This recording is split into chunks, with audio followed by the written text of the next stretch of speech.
4 myths about type 2 diabetes that you probably believe.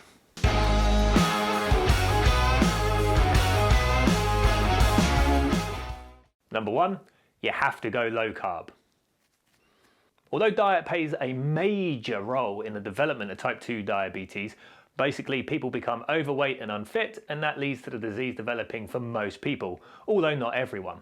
So diet has a huge role to play in reversing and improving the condition, and those that take action, particularly early in diagnosis, have very promising statistics and chances of pushing their type 2 diabetes into remission or significantly reducing their glucose levels.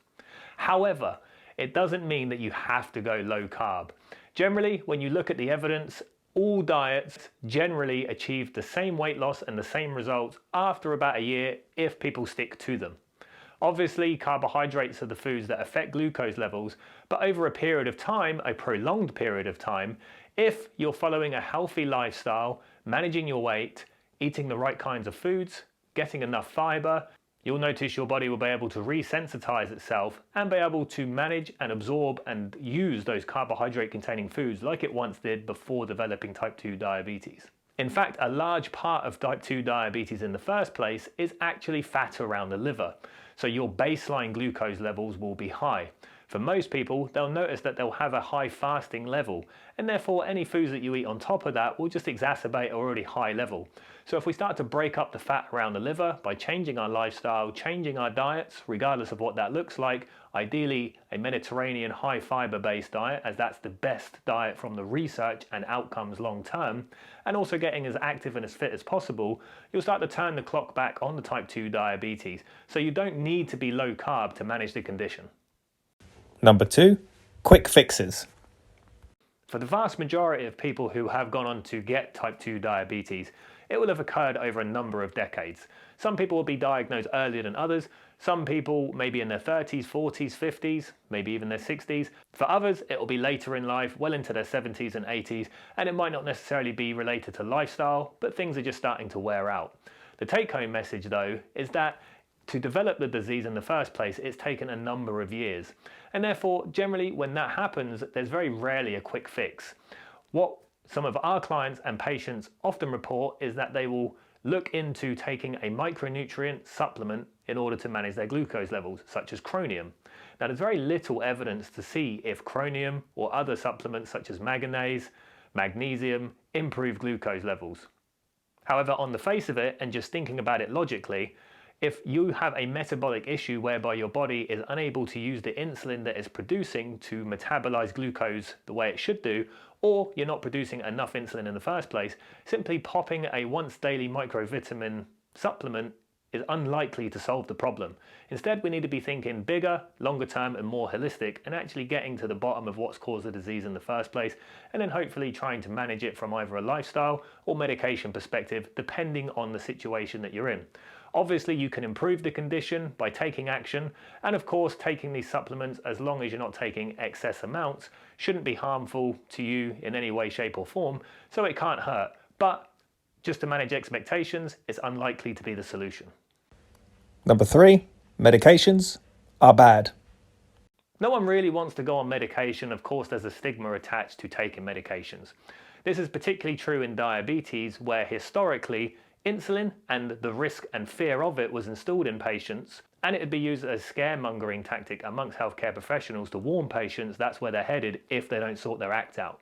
Of course, in reality, there's many reasons patients need medications. It might be that actually the pancreas isn't producing as much insulin as it previously did, and therefore insulin is the only viable treatment option to get the glucose levels in check. It doesn't mean the patient's done anything particularly wrong, it's just the circumstances they've been dealt. Insulin, in this case, is not a bad thing. It might be that someone actually doesn't want to take action and change their lifestyle, in which case medications are going to be the way to manage their glucose levels. It might not be ideal from certain perspectives, however, it is a valid treatment option and these medications are effective.